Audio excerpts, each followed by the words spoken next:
नमस्ते प्यारे बच्चों, योगीज क्लासेस में आप सबका हार्दिक स्वागत है। सबसे पहले अपन ने एक वीडियो बनाया था अभी कुछ टाइम पहले, जो 10th का मैथ्स का चैप्टर नंबर 1 अपन ने उसमें कवर किया था। तो आज अपन वीडियो बनाएंगे मैथ्स का चैप्टर नंबर 2 बहुपद। ठीक है, बहुत इजी चैप्टर है और बहुत आसानी से अपन इसको कर लेंगे। एक ही दिन में ख़त्म करने की पूरी कोशिश रहेगी। और अगर वीडियो आपको अच्छा लगता है तो लाइक करना, शेयर करना और कमेंट करना। तो चलो शुरू करते हैं। ठीक है, तो बहुपद क्या होता है? बहुपद कहते हैं किसी भी समीकरण को। ठीक है, बहुत तरह की बहुपद होती है। जैसे अपन लिख सकते हैं, जैसे मैं एक समीकरण से आपको सीधा समझाता हूँ, अपन ज़्यादा डीप में नहीं जाएंगे वरना अपन को बहुत टाइम लग जाएगा। इसमें अपनी कोशिश रहेगी एक ही वीडियो में इसको ख़त्म करना। तो मैं सीधा कंसेप्ट पे आता हूँ। तो जैसे कोई भी बहुपद अपन ले लेते हैं, एक ले लेते हैं x² प्लस का 2x प्लस का 10। ठीक है, या फिर चलो यहाँ पे लेते हैं 7x।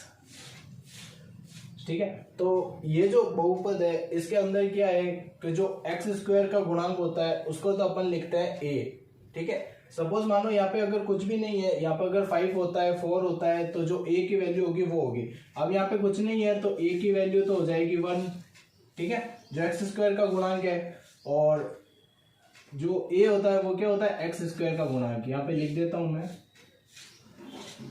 x² का गुणांक। ठीक है, और एक अपने पास होता है b, जो यहाँ पे कितना है? 7। x का जो गुणांक होता है वो अपना b होता है, तो b बराबर हो गया 7। b क्या होता है? x का गुणांक। और c जो भी कांस्टेंट समीकरण में अपन को दे रखी होती है वो होती है c। जैसे यहाँ पे कितना है? 10, तो c अपने पास कितना हो गया? 10। तो इस समीकरण में अपने पास क्या क्या हो गया? एक तो a हो गया, a अपने पास 1 है, और b अपने पास 7 है, और c अपने पास 0 है। तो अपन को क्या करना होता है? इसके शून्य ज्ञात करने होते हैं। ठीक है, शून्य कैसे ज्ञात करते हैं? शून्य ज्ञात करने का बहुत आसान तरीका मैं आपको एक बता दूंगा, और जो लेंथी तरीका है जैसे बेसिक से कैसे करते हैं वो भी मैं आपको बता दूंगा। तो शून्य कैसे ज्ञात करते हैं?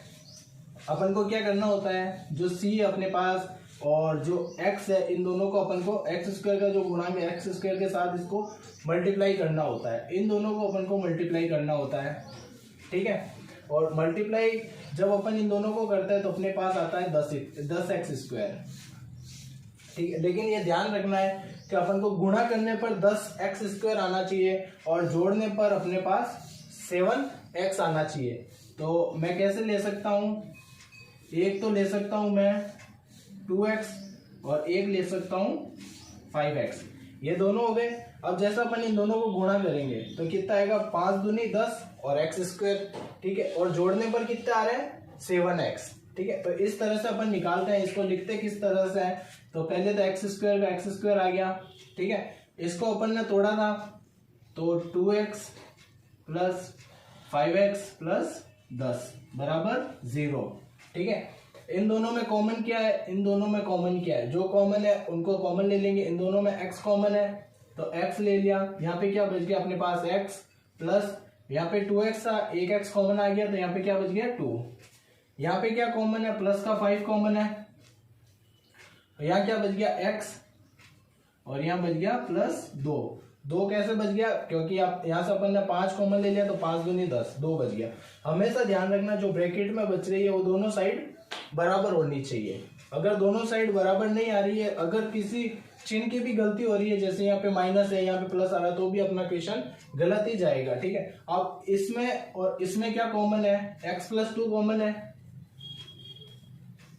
इन दोनों में कॉमन x प्लस 2। यहाँ पे क्या बच गया अपने पास? x और प्लस 5। तो ये जो है ये इसका आगे अपन यहाँ से निकाल सकते हैं। x बराबर आ गया अपने पास -2। ठीक है, और यहाँ पे क्या आ गया? x प्लस 5 बराबर 0 रखते हैं पर x बराबर -5। तो ये जो है ये x बराबर -2 और x बराबर -5, इस समीकरण के ये दोनों शून्यक है। अपन को और क्या निकालना होता है? ये तो अपन को पता चल गया कि शून्य कैसे निकालता है, ये आपको मैंने बेसिक तरीका बता दिया है। अब अपने पास एक फॉर्मूला होता है, वो होता है कि शून्यकों का योगफल ज्ञात कीजिए और शून्यकों का गुणनफल ज्ञात कीजिए। ये दोनों अपन को ऐसे समीकरण दे रखी होती है और उसमें फाइंड करना होता है। तो कैसे निकालते हैं कि शून्यक अपन मान लेते हैं, जैसे अल्फा और बीटा दो शून्यक है इस समीकरण के, अल्फा और बीटा ये क्या है, ये है शून्यक। शून्यक मान लिया अपन ने, इस समीकरण के कुछ भी मान सकते अपन, तो अपन ने ले लिया एक अल्फा एक बीटा, ठीक है। अगर शून्यकों को योग ज्ञात करना होता है तो उसका क्या फॉर्मूला होता है, तो अल्फा प्लस बीटा बराबर होता है माइनस का बी बाई ए और बी की वैल्यू मैंने आपको स्टार्ट में बता दी थी, एक बार फिर से बता देता हूं। जो ए होता है वो एक्स स्क्वायर का गुणांक होता है और जो बी होता है वो एक्स का गुणांक होता है, और जो सी होता है, जो लास्ट में जो कांस्टेंट होता है वो अपना सी होता है, ठीक है। ये तो हो गया अल्फा प्लस बीटा शून्यकों का योग, ठीक है। योग कैसे निकालते हैं, तो माइनस का बी बाई ए से निकालते हैं। माइनस बी की वैल्यू 7 है, लेकिन आगे माइनस का ध्यान रखना है, तो ये हो गया माइनस का 7 और ए अपने पास क्या है 1, तो नीचे आ गया 1। तो शून्यकों का जो योग है अपने पास इस समीकरण में, शून्यकों का योग वो कितना आ गया अपने पास, माइनस का 7, ठीक है। इसी तरह अगर अपन शून्यकों का गुणनफल निकालेंगे, क्या निकालेंगे, शून्यकों का गुणनफल, तो अल्फा इंटू बीटा होगा, वो होता है सी बाई ए, ठीक है। सी की वैल्यू भी बता दी थी 10 है अपने पास, तो क्या हो जाएगा 10 बटे ए की वैल्यू क्या है 1, तो अपॉन में 1, तो शून्यकों का गुणनफल कितना आ गया अपने पास, शून्यकों का गुणनफल ये आ गया अपने पास 10। बस बिल्कुल सिंपल है, बिल्कुल सिंपल एक्सरसाइज है, और इसमें से काफी क्वेश्चन आते हैं, छोटे छोटे क्वेश्चन बनते हैं, बड़े क्वेश्चन भी बन सकते हैं, तो इस तरह से अपन निकालते हैं, ठीक है। एक बार फिर से बता देता हूं, ए बी और सी की वैल्यू अपने पास होती है इसके अंदर, जो एक्स स्क्वायर का गुणांक होता है वो होता है ए, जो एक्स का गुणांक होता है वो होता है बी, और जो पीछे जो कांस्टेंट होता है एक फिक्स नंबर होता है वो होता है अपना सी, ठीक है। इस तरह से अपन शून्य ले लेते हैं अल्फा और बीटा। अगर अपन को बोलता है क्वेश्चन में कोई शून्यकों का योग ज्ञात कीजिए, तो अल्फा प्लस बीटा निकालेंगे, उसका फॉर्मूला होता है माइनस का बी बाई ए। बस सिंपल वैल्यू पुट करनी है और ये अपना आंसर आ जाएगा। उसी तरह शून्यकों का गुणनफल निकालेंगे तो अल्फा इंटू बीटा होगा, तो सी बाई ए इसका फॉर्मूला होता है, सी की वैल्यू 10 है, ए की वैल्यू 1 है, तो ये आ गया अपने पास शून्यकों का गुणनफल बराबर 10, ठीक है।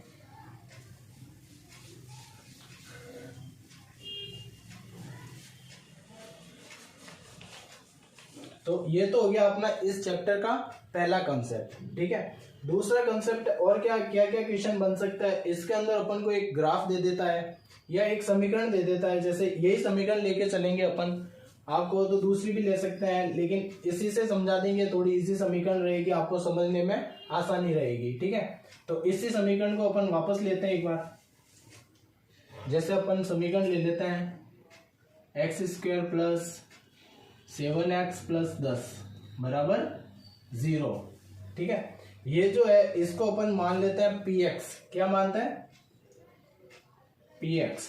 अगर अपन को कहता है ये कि इसका जो शून्यक है -2 वो सिद्ध कीजिए या -5 सिद्ध कीजिए, तो अपन इसमें क्या करते हैं कि जो px है उसको तो ये सिंपल मान लेते हैं अपन, x square plus 7x plus 10, ठीक है। ये अपना क्या है px है, ठीक है। अगर अपन को जैसे बोलता है कि कुछ भी शून्य दे देगा अपन को, -2 पे इसमें जो है ये शून्य है या नहीं है, -5 पे ये शून्य है या नहीं है, तो सिंपल क्या करेंगे, जो x है उसकी जगह पर अपन जो वैल्यू अपन को देगा वो पुट कर देंगे। जैसे मैं निकालूंगा एक p-2 निकालेंगे, तो जो x है x की जगह अपन ने क्या पुट कर दिया -2 यहाँ पे पुट करेंगे, तो -2 का स्क्वायर, ठीक है, प्लस 7 इंटू -2 प्लस 10। सिंपल है, क्या क्या आ गया अपने पास, 2 दूनी 4 आ गया। अब ये ध्यान रखना है ये माइनस है तो -2 इंटू -2 माइनस माइनस प्लस हो जाएगा, 2 दूनी 4 हो गया अपने पास, ठीक है। यहाँ 7 दूनी 14 हो गया प्लस के, सॉरी माइनस के 14 प्लस के 10 ये वाले, ठीक है। अब 10 और 4 14, तो क्या हो गया अपने पास 14 माइनस 14 कैंसिल, क्या आ गया 0। तो अपन ने पहले निकाला था -2 इसका एक शून्य के, और शून्य कैसे वो भी अपन को पता चल गया, -2 की वैल्यू रख दी x के जगह पे, तो अपने पास क्या है 0। तो इससे अपन को सिद्ध हो गया कि ये शून्य के। इसी तरह आप लोग फाइंड करोगे p -5 की वैल्यू, ये आप मुझे निकाल के, और जो भी ये इसमें शून्य हो रहा है या नहीं हो रहा है ये आप मुझे कमेंट बॉक्स में लिख के दिखाएंगे, ठीक है।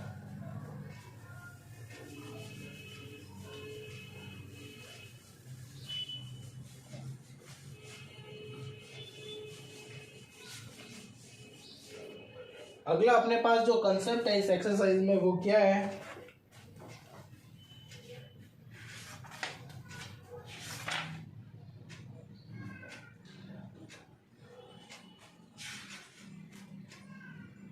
ठीक है। एक अपने पास इसमें ना भाग विधि होती है, ठीक है।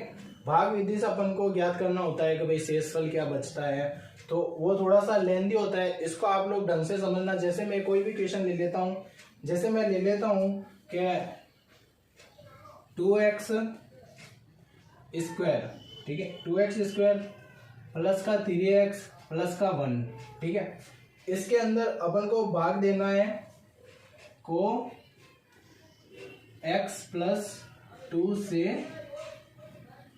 भाग दीजिए,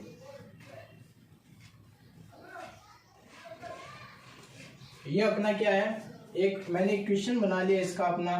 तो इसको अपन कैसे करेंगे, भाग कैसे देंगे और क्या शेषफल बचेगा वो भी मैं आपको बताऊंगा। बिल्कुल ऐसे ही क्वेश्चन को करना है जैसे मैं आपको बता रहा हूँ, बिल्कुल स्टेप बाय स्टेप, और एकदम जिसको कुछ भी नहीं आता है वो भी इस क्वेश्चन को आराम से समझ लेगा। तो अपन करते हैं, जैसे इसके अंदर अपन को इसका भाग देना है, तो वही simple 2x square plus 3x plus 1, ठीक है। किसका भाग देना है, x प्लस 2 का। अब अपन को क्या ध्यान रखना है, कैसे करना है वो मैं आपको बताता हूँ कि जो अपना जो पहले जो दे रखा है x को अपन किस संख्या से गुणा करें कि अपने पास 2x स्क्वायर आ जाए, ठीक है। तो अपन करेंगे कि भाई x को अपन अगर 2x से गुणा करेंगे तो 2x स्क्वायर आ जाएगा अपने पास। तो इस पूरे को जो है अपन को 2x से गुणा करना है, ठीक है। तो x को किससे गुणा करेंगे, 2x से। तो 2x को x से गुणा करेंगे तो अपने पास आ गया 2x स्क्वायर, ठीक है। अब 2x को 2 से करेंगे तो 2 2 सा 4x, ये कर लिया गुणा। इतना समझ में आ गया, बिल्कुल आसान है। किसी भी संख्या में अगर अपन भाग देते हैं तो जितनी बार जाता है वो लिखते हैं, और फिर क्या करते हैं उसमें से इसको घटा देंगे, घटाएंगे तो क्या करेंगे, ये माइनस हो जाएगा और ये भी माइनस हो जाएगा, जो चिन्ह होता है वो चेंज हो जाता है, ठीक है। तो ये 2x से 2x कैंसिल हो गया। अब यहाँ पे क्या बचा, देखो माइनस का 4x और प्लस का 3x, इसमें से इसको घटाएंगे तो अपने पास क्या बचेगा, x बचेगा, लेकिन किसका बचेगा, माइनस का, क्योंकि 4x बड़ा है 3x से। तो यहाँ पे तो बच गया अपने पास माइनस का x। अब आगे क्या है, प्लस का 1, ठीक है, ये वाला 1 ये अपन ने यहाँ पे उतार लिया, ठीक है। अब अपन को क्या करना है कि x को किस संख्या से गुणा करें कि अपने पास -x आ जाए। तो अपन किससे गुणा करेंगे, -1 से, ठीक है। -1 से गुणा करेंगे तो x को -1 से गुणा करेंगे तो माइनस का x हो गया, ठीक है। अब -1 को +2 से गुणा करेंगे तो 2 एकम 2 होगा, लेकिन हमेशा ध्यान रखना माइनस का 2 आ रहा है यहाँ पे, माइनस का 2, ठीक है। चिन्ह को बदल देंगे, यहाँ हो गया प्लस, यहाँ हो गया प्लस, तो x से तो x कैंसिल, ये भी +2 ये +1, तो अपने पास आंसर क्या आ गया 3, ठीक है। तो इस तरह से अपन को किसी भी बहुपद में अगर कोई और छोटा सा बहुपद दे रखा है तो उसमें अपन भाग कैसे देंगे, बिल्कुल इसी तरह एकदम बेसिक से, एकदम मतलब माइंड को एकदम शार्प रखते हुए धीमे धीमे अपन को करना है जिससे कोई गलती ना हो, ठीक है। तो एक ये हो गया। एक इस टाइप से क्वेश्चन बनता है इस चैप्टर के अंदर, ठीक है। तो दो तरह के क्वेश्चन मैंने आपको बता दिए। एक तो अपन क्या करते हैं, शून्य ज्ञात करते हैं, शून्यकों का योग ज्ञात करते हैं और शून्यकों का गुणनफल ज्ञात करते हैं, ठीक है। बिल्कुल सिंपल था वो। उसमें एक फॉर्मूला लिखवाया था मैंने। फॉर्मूला के मतलब कैसे निकालते हैं, माइनस का b/a तो हो जाता है शून्यकों का योगफल, और शून्यकों का गुणनफल क्या हो जाएगा, c/a, ठीक है। a b c तीनों की वैल्यू निकालना बता दिया मैंने आपको।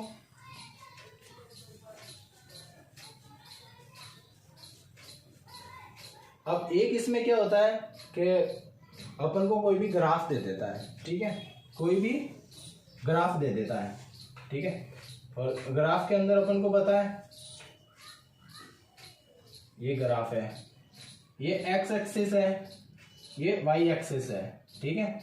ये माइनस का y एक्सिस है, ये इधर प्लस का x है, इधर माइनस का x है। तो अपन को क्या करता है कि कोई भी ग्राफ दे देता है और उसमें बोलता है कि इसमें कितने शून्यक है।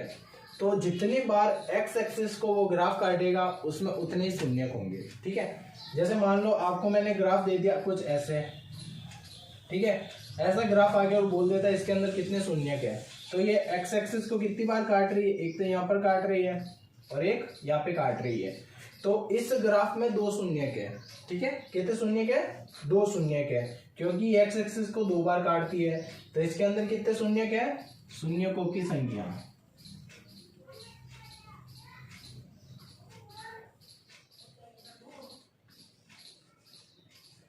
बराबर कितनी है, दो, क्योंकि x एक्सिस को दो बार काटती है। बिल्कुल यही क्वेश्चन है और बहुत इजी क्वेश्चन है। कंसेप्ट बहुत इजी है। जितनी बार एक्सेस को काटेगा उतने ही उसमें शून्यक होंगे। ये एक और कंसेप्ट हो गया अपना पूरा।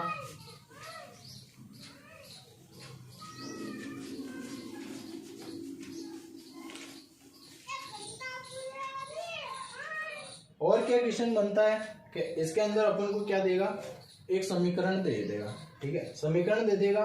उसके अंदर अपन को क्या करना है, कोई भी वैल्यू पुट करो, ठीक है। कोई भी समीकरण ले लेते हैं, जैसे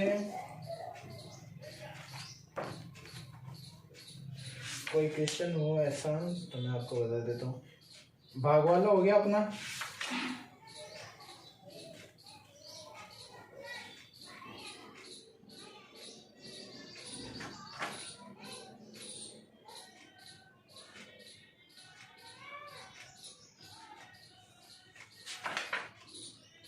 तो यही जो कंसेप्ट है ये इस चैप्टर में बन रहे थे और ये मैंने आपको करवा दिए।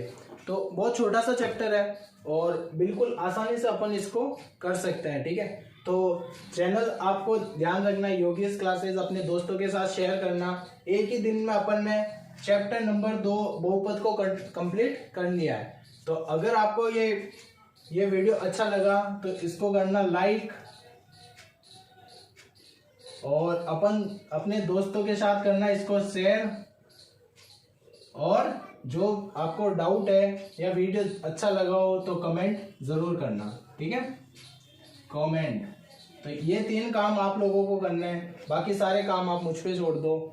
पूरी मैथ्स कराने की कोशिश करूंगा। टाइम अपने पास कम है तो जितना जल्दी हो सके और जितना अच्छे से होके पढ़िए और अपने दोस्तों को भी शेयर कीजिए। Thank you.